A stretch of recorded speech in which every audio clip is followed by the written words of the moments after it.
ನಿಮ್ಮ ಹಳೆಯ ಚಿನ್ನದ ಒಡವೆನ ಅಧಿಕ ಬೆಲೆಗೆ ಮಾರಬೇಕೆ? ಆಟಿಕಾಗೆ ಕಾಲ್ ಮಾಡಿ 8880 ಅಟ್ಟಿಕಾ ಗೋಲ್ಡ್ ಕಂಪನಿ. ಮನೆ ಹತ್ತಿರದ ಆಸ್ಪತ್ರೆ ಅಂತ ಹೋಗೋರೆ ಎಚ್ಚರ. ಸ್ವಲ್ಪ ಯಾಮಾರಿದ್ರು ಶಿವನ ಪಾದ ಸೇರೋದು ಗ್ಯಾರಂಟಿ. ಇದು ಅಶ್ವಿನಿ ಆಸ್ಪತ್ರೆಯಲ್ಲ, ಸಾವಿನ ಆಸ್ಪತ್ರೆ ಅಂತ ಕುಟುಂಬಸ್ಥರು ಕಿಡಿಕಾರ್ತಿದ್ದಾರೆ.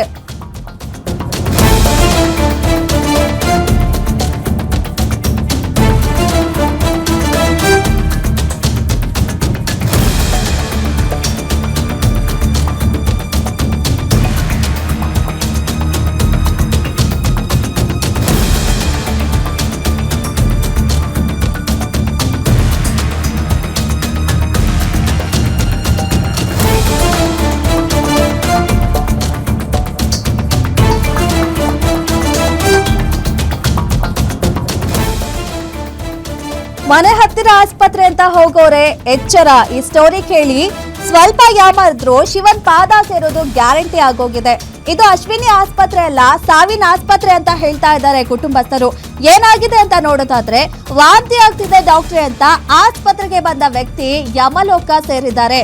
ಆಸ್ಪತ್ರೆಗೆ ದಾಖಲಾಗಿದ್ದ ಆಟೋ ಚಾಲಕ ಸೂಕ್ತ ಚಿಕಿತ್ಸೆ ಸಿಗದೆ ಸಾವನ್ನಪ್ಪಿದ್ದಾರೆ. ಡಾಕ್ಟರ್ ಮಂಚೇಗೌಡ ಮಾಲೀಕತ್ವದ ಅಶ್ವಿನಿ ಆಸ್ಪತ್ರೆಯಲ್ಲಿ ಈ ಘಟನೆ ನಡೆದಿದೆ. ಬೆಂಗಳೂರಿನ ಅಂದ್ರಹಳ್ಳಿ ನಿವಾಸಿ ರಾಮು 46 ವರ್ಷ ಮೃತ ದುರ್ದೈವಿ. ಪತ್ನಿ ಹಾಗೂ 2 ಮಕ್ಕಳಿಗೆ ಆಧಾರವಾಗಿದ್ರು ಆಟೋ ಚಾಲಕ ರಾಮು. ಬೆಳಗ್ಗೆ 10 ಗಂಟೆಗೆ ಆಸ್ಪತ್ರೆಗೆ ದಾಖಲಾಗಿದ್ದಾರೆ. ಆಟೋ ಚಾಲಕ ರಾಮು ಮಧ್ಯಾಹ್ನದ ವೇಳೆಗೆ ಮೃತಪಟ್ಟಿದ್ದಾರೆ. ವೈದ್ಯರಿಲ್ಲದೆ ಬರೀ ನರ್ಸ್ಗಳೇ ಚಿಕಿತ್ಸೆ ನೀಡಿದ್ದಾರೆ ಅಂತ ಆರೋಪ ಕೇಳಿ ಬಂದಿದೆ. ಜೂನಿಯರ್ ಆರ್ಎಂಪಿ ವೈದ್ಯೆ ಹಾಗೂ ನರ್ಸ್ಗಳು ಚಿಕಿತ್ಸೆಯನ್ನ ನೀಡಿದ್ದಾರೆ. ಸರಿಯಾದ ಚಿಕಿತ್ಸೆ ನೀಡದೆ ವೈದ್ಯರ ನಿರ್ಲಕ್ಷ್ಯದಿಂದ ಸಾವನ್ನಪ್ಪಿದ್ದಾರೆ ಅಂತ ಕುಟುಂಬಸ್ಥರು ಆರೋಪ ಮಾಡ್ತಿದ್ದಾರೆ. ಇನ್ನು ಮೃತದೇಹದ ಮುಂದೆ ಪತ್ನಿ ಸವಿತಾ ಹಾಗೂ ಮಕ್ಕಳು ಗೋಳಾಟ ನಡೆಸ್ತಾ ಇದ್ದಾರೆ. ಘಟನೆ ಸಂಬಂಧ ಬ್ಯಾಡರಹಳ್ಳಿ ಪೊಲೀಸ್ ಠಾಣೆಯಲ್ಲಿ ಪ್ರಕರಣ ದಾಖಲಾಗಿದೆ. ಸಾಮಾನ್ಯವಾಗಿ ಏನ್ ಹುಷಾರಿಲ್ಲ ಅಂದ್ರೂ ತಕ್ಷಣ ಯಾವ ಆಸ್ಪತ್ರೆ ಹತ್ರ ಇದೆ ಅಲ್ಲಿಗೆ ಹೋಗ್ತೀವಿ. ಹಾಗೆ ಹೋದವರಿಗೆ ಈ ರೀತಿ ದುರ್ಘಟನೆ ಸಂಭವಿಸಿದೆ.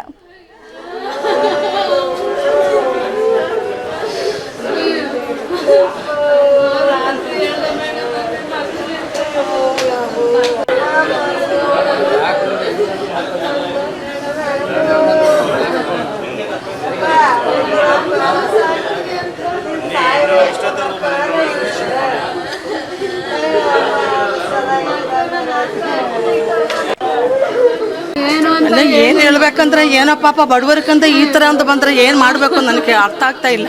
ಅವ್ರಿಗೆ ಆಗಲ್ಲ ಅಂದ್ರೆ ಅವ್ರು ಫಸ್ಟೇ ಬೇರೆ ಕಡೆ ಒಂದ್ ಕಡೆ ಕಳ್ಸಿದ್ರೆ ಪಾಪ ಅವನು ಜೀವ ಅಪಾಯ ಆಗ್ತಾ ಇರ್ಲಿಲ್ಲ.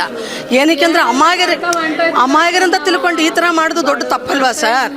ಪಾಪ ಬಡವರು ಏನ್ ಮಾಡ್ಬೇಕು ಅಂತ ಹೇಳಿ ಅವನ ಅಂದ ಕಂಡೀಷನ್ ಆಗಿ ಏನೋ ಬಂದ್ರೆ ಅವ್ರು ಇಲ್ಲಿ ಕರ್ಕೊಂಡ್ ಬರ್ತಾ ಇರಲಿಲ್ಲ. BJC ಕರ್ಕೊಂಡು ಹೋಗು ಅಂತ ಕೇಳಿದ್ರು. ಬಟ್ ಅದಕ್ಕೆ ಕೆಪಾಸಿಟಿ ಅವ್ರ ಕಿತ್ರ ಇಲ್ಲಿ ಕರ್ಕೊಂಡು ಹೋಗ್ಬೋದಾಯ್ತು. ಬಟ್ ಅಂದ ಕಡೆನೇ ಬಂದ್ರೆ ಅವ್ರು ಹೇಳ್ಬೋದಾಯ್ತಲ್ವಾ, ಈ ಥರ ಇತ್ತು, ನೀವು ಬೇರೆ ಕಡೆ ಕರ್ಕೊಂಡು ಹೋಗ್ರಿ ಅಂತ. ಈ ಮಟ್ಟಕ್ಕಾಗದ ಮೇಲೆ ಅದು ಇವತ್ತು ಭಾನುವಾರ ಒಂದು ಡಾಕ್ಟ್ರು ಬಂದು ನೋಡಿಲ್ಲ ಅಂದರೆ ಅದಕ್ಕೆ ಅರ್ಥ ಏನು ಸರ್? ಒಂದು ಪೇಷಂಟ್ ಆ ಕಂಡೀಷನ್ ಬರುವಾಗ ಮೇನ್ ಡಾಕ್ಟ್ರನ್ನೇ ಅವ್ರು ಕಾಂಟ್ಯಾಕ್ಟ್ ಮಾಡಲೇಬೇಕು. ಸರ್ ಈ ಥರ ಕಂಡೀಷನ್ ತೊಂದರೆ ಇದೆ, ಇಮಿಡಿಯೇಟ್ಲಿ ಬನ್ನಿ ಅಂತ ಹೇಳ್ಬೇಕು ತಾನೆ. ಏನೂ ಗೊತ್ತಿಲ್ಲ ಅಂತ ಏನೋ SSLC ಏನೋ ಯಾವುದಾವುದೋ ಓದಿದ ಡಾಕ್ಟ್ರುಗಳು ಇರೋದಿಲ್ಲಿ, ಪಕ್ಕ MBBS ಅಂತಲ್ಲ. ಇಂದವರೇ ಕರ್ಕೊಂಬಂದಿಟ್ರೆ ಅಮಾಯಕರು ಎಲ್ಲಿ ಹೋಗ್ಬೇಕು ಅಂತ ಹೇಳಿ.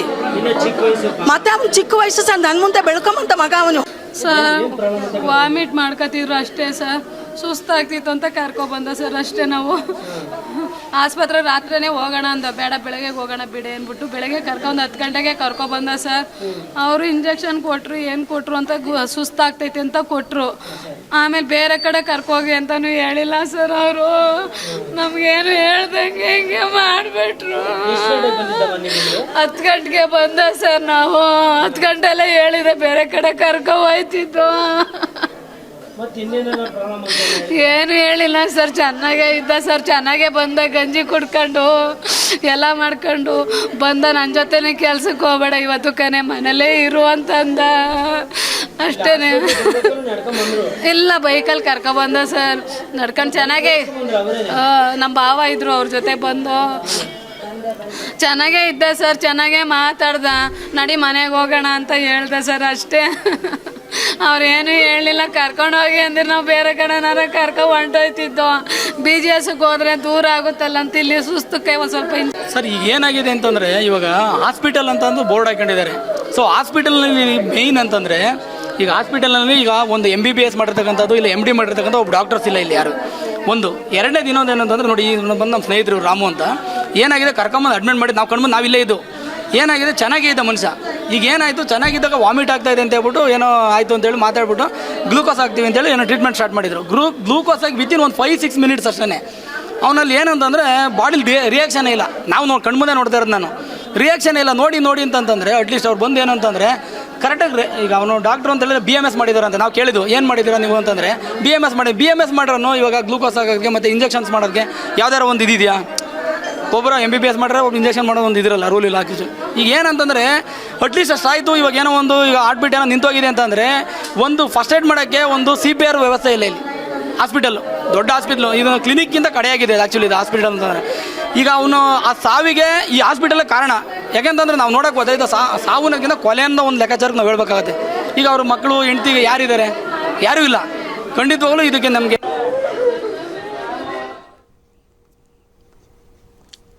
ಈ ಬಗ್ಗೆ ಮತ್ತಷ್ಟು ಮಾಹಿತಿ ಕೊಡ್ತಾರೆ ನಮ್ಮ ಪ್ರತಿನಿಧಿ ಮೂರ್ತಿ. ಎಸ್ ಮೂರ್ತಿ, ಏನು ಈಗ ಅವ್ರಿಗೆ ಏನಾದರೂ ಬೇರೆ ಏನಾದ್ರು ಆರೋಗ್ಯ ಸಮಸ್ಯೆ ಅಥವಾ ಈ ಒಂದು ವಿಚಾರಕ್ಕೆ ಆಸ್ಪತ್ರೆ ಅವರು ಈಗ ಏನು ಹೇಳ್ತಾ ಇದ್ದಾರೆ, ಏನಿದೆ ಇದ್ರ ಬಗ್ಗೆ ಹೆಚ್ಚಿನ ಅಪ್ಡೇಟ್? ಧನುಶ್ರೀ, ಏನು ಸಣ್ಣ ಪುಟ್ಟ ಕಾಯಿಲೆ ಅಲ್ವಾ ಅಂತ ಹೇಳಿ ಮನೆ ಹತ್ತಿರದಲ್ಲಿ ಆಸ್ಪತ್ರೆ ಇದೆ ಅಂತ ಏನು ಉದಾಸೀನ ಮಾಡಿ ಚಿಕಿತ್ಸೆ ಹೋಗೋರಂತವ್ರು ಈ ಒಂದು ಇದರಿಂದ ಎಚ್ಚರಿಕೆ ವಹಿಸ್ಲೇಬೇಕು.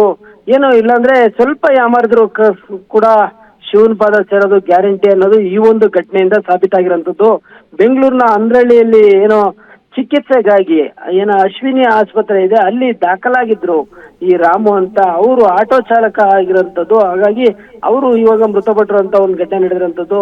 ವಾಂತಿ ಆಗ್ತಿದೆ ನೋಡಿ ಅಂತ ಹೇಳಿ ಡಾಕ್ಟರ್ ಹತ್ರ ಹೋಗಿದ್ರು. ಏನು ಇವ್ರಿಗೆ ಸುಮಾರು ಒಂದು 46 ವರ್ಷದ ಆಟೋ ಚಾಲಕ ರಾಮ ಇವರು. ಈ ರಾಮುಗೆ ಈಗ ಸಾವಿನಲ್ಲಿ ಏನು ವೈದ್ಯರ ನಿರ್ಲಕ್ಷ್ಯನೇ ಕಾರಣ ಅಂತ ಹೇಳಿ ಗಂಭೀರ ಆರೋಪ ಮಾಡಿರೋಂಥದ್ದು. ಏನು ಅಂದ್ರಳ್ಳಿ ನಿವಾಸಿಯಾಗಿದ್ದಂತ ರಾಮು ಆಟೋ ಚಾಲಕ ಆಗಿ ಕೆಲಸ ಮಾಡ್ಕೊಂಡು ಪತ್ನಿ ಸವಿತಾ ಹಾಗೂ 2 ಮಕ್ಕಳನ್ನ ಕೂಡ ಸಾಕ್ತಾ ಇದ್ರು, ಕುಟುಂಬಕ್ಕೆ ಆಧಾರ ಆಗಿದ್ರು. ಇದೀಗ ಮೃತಪಟ್ಟಿರೋಂಥದ್ದು, ಕಣ್ಣೀರಲ್ಲಿ ಏನು ಮುಳುಗಿಸಿರೋಂಥದ್ದು. ಏನು ಒಂದ್ ಕಡೆ ತಾಯಿ ಗೋಳಾಟ, ಮತ್ತೆ ಇನ್ನೊಂದ್ ಕಡೆ ಚಿಕ್ಕ ವಯಸ್ಸಿನಲ್ಲೇ ಪತಿಯನ್ನ ಕಳ್ಕೊಂಡು ಪತ್ನಿ ಕೂಡ ರೋಗ್ತಾ ಇರೋಂಥದ್ದು.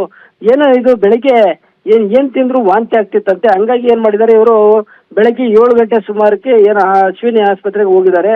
ಅಲ್ಲಿ ಹೋದಾಗ ಏನು ಇವರು ಸರಿಯಾಗಿ ಚಿಕಿತ್ಸೆ ನೀಡಿಲ್ಲ. ಹಾಗಾಗಿ ಮಧ್ಯಾಹ್ನದ ವೇಳೆಗೆ ಏನು ಈ ರಾಮು ಮೃತಪಟ್ಟಿರುವಂಥದ್ದು.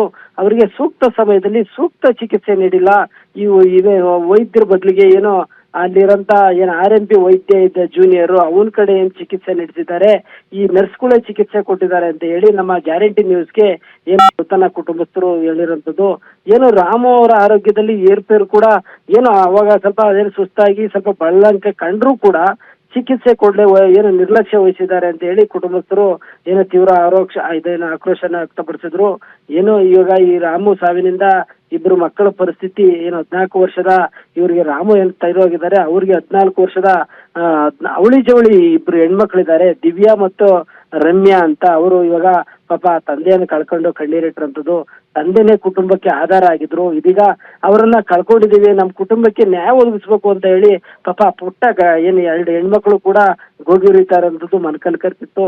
ಏನು ಇವನು ಗಟ್ಟಿಮುಟ್ಟಾಗಿದ್ದ ರಾಮು. ಹಾಗಾಗಿ ಸಾವಿನ ಸುದ್ದಿ ತಿಳಿದಿದ್ದಂಗೆ ಸುತ್ತಮುತ್ತ ಅಲ್ಲಿದ್ದಂತ ಏನು ಸ್ಥಳೀಯರು ಕೂಡ ಆಸ್ಪತ್ರೆ ತುಂಬಾ ಏನ್ ಜಮಾಯಿಸಿದ್ರು. ಹಾಗಾಗಿ ವೈದ್ಯರ ನಿರ್ಲಕ್ಷ್ಯಕ್ಕೆ ಸೂಕ್ತ ಕ್ರಮ ಮಾಡ್ಬೇಕು ಅಂತ ಹೇಳಿ ಮಾಡ್ತಾ ಇದ್ದಂತಾನೆ ಇದೆಲ್ಲ ಈ ಡ್ರಾಮಾ ನಡೀತಿದ್ದಂಗೆ ಪೊಲೀಸರ ಜೊತೆಗೂಡಿ ಆಸ್ಪತ್ರೆಯ ಆಡಳಿತ ಮಂಡಳಿಯವರು ಏನೋ ಕುಟುಂಬಕ್ಕೆ ಏನೋ ಒಂದು ಪರಿಹಾರನ ಕೊಡ್ತೀವಿ ಅಂತ ಹೇಳಿದ ಬಳಿಕ ಆ ಮೃತದೇಹನ ವಿಕ್ಟೋರಿಯಾ ಆಸ್ಪತ್ರೆಗೆ ಮರಣೋತ್ತರ ಪರೀಕ್ಷೆಗೆ ಏನೋ ಸಾಗ್ತಿರೋಂಥದ್ದು.